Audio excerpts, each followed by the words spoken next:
So what's up mga pali mga mali. So yan na at aton video mga pali about kan boy tapang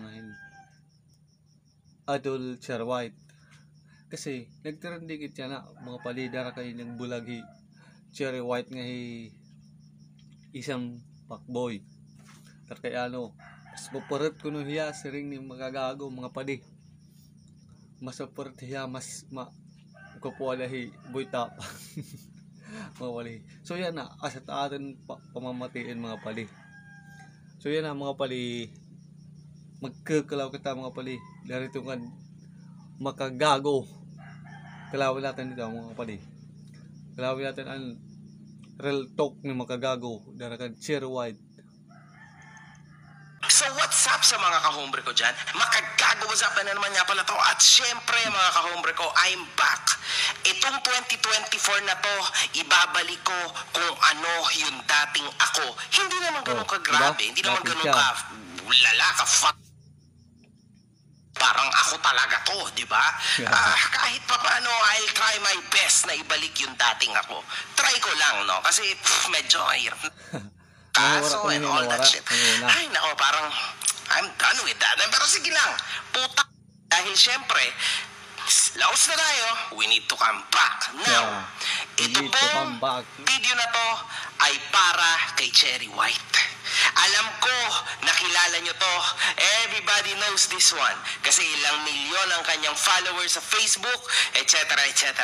Gusto ko lang i-review yung kanyang movement. Kasi ang dami sa akin nag-request, Boss MG, check mo nga ito. Actually, hindi naman talaga ako nag-check sa dyan sa Cherry. Hindi ko kilala yan, mga boss. Ngayon ko lang po yan nakilala kaninang umaga. That's why ngayon, may idea na ako. Inaral ko yung kanyang ginagawa. And ito yan, real talk to ha. From 1 to 100, real talkin natin to. Masaklap to, puta na talaga. Napakasakit nito ha. Game ha. Siya yung aspiring Tony Fowler. Alam niyo yan, di ba? Para sa akin. Pero nilagyan niya to ng konting twist. Ang ginawa niya, dahil may tsura siya, may katawan at sumamba sa takilya, ang kanilang content nung Pacboy, yung pangit na vlogger, di ba? Then yun, tinuloy-tuloy niya na. Sa bandang yan, saludo ako actually sa'yo, Cherry White, no? Kasi syempre, kailangan mo yan. Bakit ba tayong lahat ng nasa social media para ay nandito, di ba? Syempre, para sa pera. Tang tayo maging hipokrito dito, putang mga tao na nagsasabi na hindi, tama na ang respeto, putang saan ka, kakainin ka ba ng respeto mo? Sa'yo na yung respeto mo, huwag ka na magtrabaho habang buhay ha. Sa'yo na yung respeto mo sa sarili mo at dignidad. Okay? Pero, huwag ka na magtrabaho, huwag ka na mag-hustle, huwag ka nang gumawa na kayo na basta, pangawakan mo ng respeto at dignidad. Okay yan. Mabusog kang putang. Diba? Now, nagtaka tayo kasi syempre medyo nakita natin na ang mundo nila ay nagka-crumble. Nakita natin lahat, di ba? Syempre, sa mundo din kasi ng social media mga kahombre ko, mapapansin nyo na may naangat, may nalalaos tulad ko, may mga nalalaos pero bumabalik, etc. etc. Pero meron ding mga Cherry White mindset na nakakaramdam ng bumababa ng kanyang views. So, didiskarte yan syempre, putang. No views equals no money. No money means no honey. So ano ang gagawin ni Cherry White upang maibalik ang dati niyang kinang? Kasi meron ding mga influencers na tulad ni Cherry White na umaasa sa kanyang mga social media accounts, umaasa sa kanyang mga views para kumain. Pero meron din namang mga tulad ko na ginagamit lang ito bilang hobby at para sa link ng kanyang sabong. Di ba? Sabong bali naman si Cherry White, I think. Link naman siya ng online casino, di ba? That's how it goes, man. Diba? Kaso lang, because alam niyo sa totoo lang, mamaya ikwento ko sa inyo why. Now, ang kalaban ng mga influencers ay ang mga viewers. Pag paulit-ulit ang content na ibibigay or i-feed mo sa kanila, tapos ka na, kaibigan. Diba? Sa panahon ngayon, napakadali mo na lang palitan. Kasi yung mga kaya mong gawin, kaya din niyang gawin ng iba. Minsan nga, sa totoo lang, nagugulat ako kasi mas mahusay pa ang kakalabasan nila kesa sa original na sayo. Diba? Bago mangyari yon, inactivate na agad ni Cherry White ang kanyang Cherry White mindset. Ang ina, kailangan niya nang ipagpalit si Pac. Saktong-sakto naman si Boy Tapang sa part na yun, di ba? Kasi yung mga katangian ni Pacboy, meron din si Boy Tapang. Kagandahan pa kay Boy Tapang, may dagdag. Kasi si Boy Tapang talagang sikat na sikat. So ayun nga, ang timpla ng content ni Cherry White. So yun ang kanyang niluto gamit ang kanyang Cherry White mindset. Anyway, alam niyo lahat, Cherry White mindset. siya maganda. Ang kapartner niya or love team niya ay mga kamukha ni Pacboy. So, alam niyo na yun, di ba? Let's not go there, man. Siyempre, doon siya pumatok eh. Eh di yun ang itutuloy niya, obviously, di ba? Dream niya yan eh. Isang maganda, well, how can I say this? Dream kasi yan, mga ka-hombre ko. Para siyang panaginip ng lahat, di ba? Na yung isang maganda ay napaibig sa isang pangit, tapos nagkatuluyan sila, tapos nagbablog sila ng happily ever after. Actually, di ba, sa totoo lang, bilang Pilipino, that's what you like to see, right? So, yun yung pumatok sa kanya. Tulad ko, ang pumatok sa akin yung pambabash, pangdidis, so pantira ng mga tao, pangwawalang niya. So, that's why nandito ko. And ito lang ang ginagawa ko. Kay Cherry White, yung ganun ang pumatok. Yung pumatol siya sa mga pangit, tapos gawin niyang karelasyon kuno, scripted nga lang, tapos papaniwalain nila yung mga fans nila, yung mga tao, and then doon sila kikita parehas. Para matalino sila. Kesa naman wala silang trabaho, di ba? They are good in that, sa totoo lang. So now, madaming bob sa internet, siguro nasa 70%. Kung ano ang nakikita nila, iyon ang pinaniniwalaan nila. Pag nakita nila nag-flex ng konting cellphone, let's say, di ba? Magagarang sasakyan, malalaking bahay, automatic mayaman na yan sa kanila. Bilang gago, diba? pero Kasi sa matalino mga pa rin. mata ng mga manonood, ganun yun. Basta nagpakita ka ng mga ganyan, sure mayaman ka na. Hindi man lang nila chinek. Second hand ba yung cellphone? Brand new ba yung cellphone? Hindi man lang nila chinek, sa'yo ba yung kotse? O pinahiram lang sa'yo? O nagpa-picture ka lang dyan? Alam mo yun, that's very much possible. Lalo na sa mga influencers. Yung bahay ba? Owned ba yan? O rental? Hindi mo na rin alam. Basta para sa'yo, rich ang vlogger. Palakpakan mong yan. Umere lang talaga. Tumrending lang. Okay lang yan, mga kahombre ko. Kahit peking mga LV, Gucci, papatusin. Tas ikwekwento nila sa mga vlog nila na original daw lahat yon. Ganun talaga, di ba? Real talk yan. So, sa kaso na to, sa totoo lang, si Boy Tapang ang kawawa dito. Kaibigan ko si Boy Tapang. Nakita nyo kung paano magagamit ng isang Cherry White. Diba?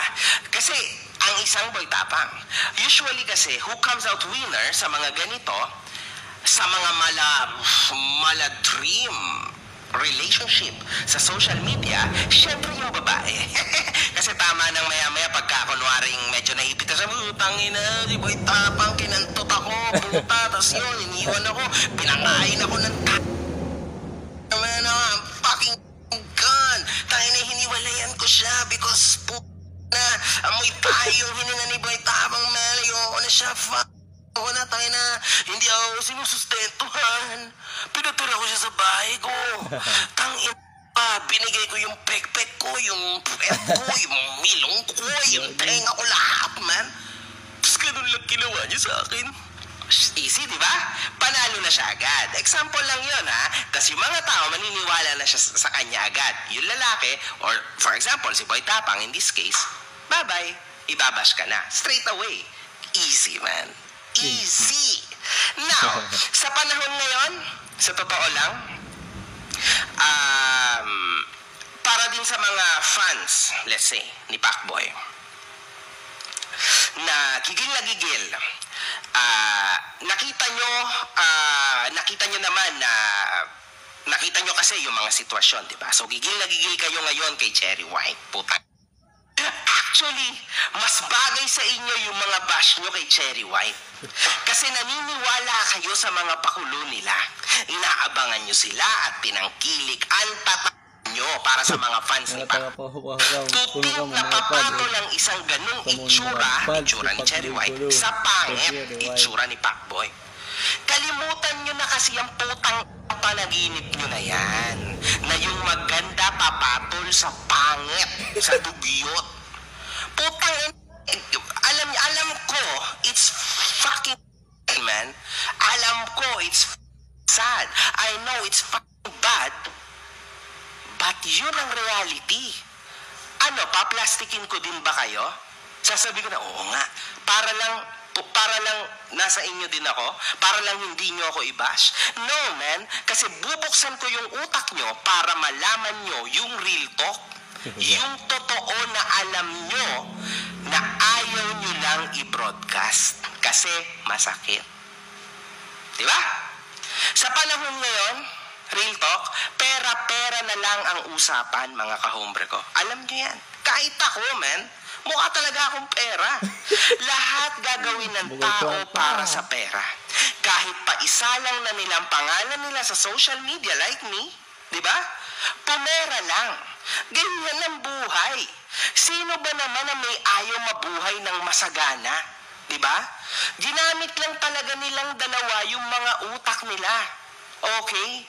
So don't be mad at them. Be mad at you, fuck. Kasi ang bilis nyong maniwala, man. Sa chismis ko, eto chismis ko lang nasa 70% po ang chance na si Paco yung nahuli dahil nagbebenta siya ng ipinagbabawal na gamot na nagtrending sa social media at na nilabas ng ABS-CBN News. Sobrang coincidence kasi. Kahit nakablur siya, halatang siya yon sa tindig at pananamit pa lang niya. Plus nasabi pa ang first name niya, which is Jason. Alam niyo na yon. Alam niyo yan. Kaya yung pinaka-last niyang upload, ang tagal na, di ba? Marahil, syempre, wala din naman talagang choice si Cherry White kung hindi ituloy ang buhay influencer. Kasi yun ang trabaho niya, di ba? May mga binubuhay din siyang tao, hindi natin alam, di ba? May anak din siya. May mga bills din siya, so wala siyang pakialam. Wala siyang time para isipin ang mararamdaman nyo. Kayo ba magbabayad ng mga bills niya? Okay, wala siyang choice but to move on, man. Gets nyo ba? Change page agad, that's it, man. Kasi kailangan niyang kumita ng pera for the next month. Alam niyo naman sa YouTube, sa Facebook, how it works. Today ka nag-work, next month mo makukuha yung pay mo for this month. So she needs to work. There's no time to waste or lose. Tapos meron pa yung mga iba't ibang mga contract sa online casino, sa kung ano-ano pa niyang ine-endorso. She needs to do her content, man. Gets nyo? Alam nyo, sobrang sakit sa ulong maging influencer. Akala nyo lang, hindi. Isa pa, you guys think na ang isang influencer ay mayaman talaga. Tama? Gunggong ba kayo? Alam nyo ba kung magkano lang ang kinikita sa views sa YouTube? Ang 1 milyong views ay equivalent sa 30 to 40 to 50,000 pesos. Good months pa, bare months. Samantalang sa Facebook, magkano lang ang kinikita ng mga influencers? 20,000 to 30,000, 1 million views. Real talk yan. Tapos, pagka medyo nagkanda-leche-leche ka pa sa guidelines, bang, reported, down ang page, wala ka nang kikita, hindi ka na monetized. Mas okay pa sa YouTube talaga, in this case, kahit papano may pera, but sa YouTube, ang hirap na po ng views. Kasi nilamon na ng TikTok at ng Facebook ang mga manonood kasi mas easy access. Isa pa, sa TikTok, iniisip nyo kumikita yung mga TikTokers. It's a hell na.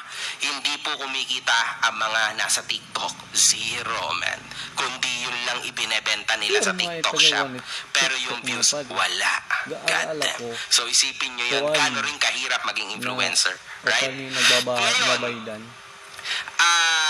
tumitindi lang talaga ang mga imahinasyon ng mga influencer. Sa kadahilan ng kailangan talaga nilang kumita, walang choice kundi gumawa ng issue, magpanggap, umarte, magrelasyon ng hindi naman tunay para lang makuha ang atensyon nyo. Yes, pare-parehas lang kami. Ganyan din ang Battle of the YouTubers. Wala eh. We need to catch your fucking attention. Without your attention, papaano kami kikita? Diba? Akala nyo ba madali itong ganito? Akala nyo ba madaling ginagawa ni Cherry White, ni Pacboy, ni Boy Tapang? It's fucking tough, man. Kasi hindi mo alam kung papatok siya or hindi. Diba? At plus, hindi mo rin alam kung hanggang kailan ka sa Facebook. At sa isang iglap, mamas report ka, game over, man. So wala kang choice, lilipat ka sa YouTube. YouTube is equivalent to death. Kasi wala na sa YouTube, man. It's over. Right? That's Wala life, na sa man. YouTube. Ganun talaga. Ang diferensya ko sa mga taong, mga nasabi ko, ako ay totoo. Ang dami kong kinuwento sa inyo na mga katotohanan. Unfortunately, hinayupak lang talaga akong magsalita. Masakit, pero totoo. One love, good fucking vibes. I'm back!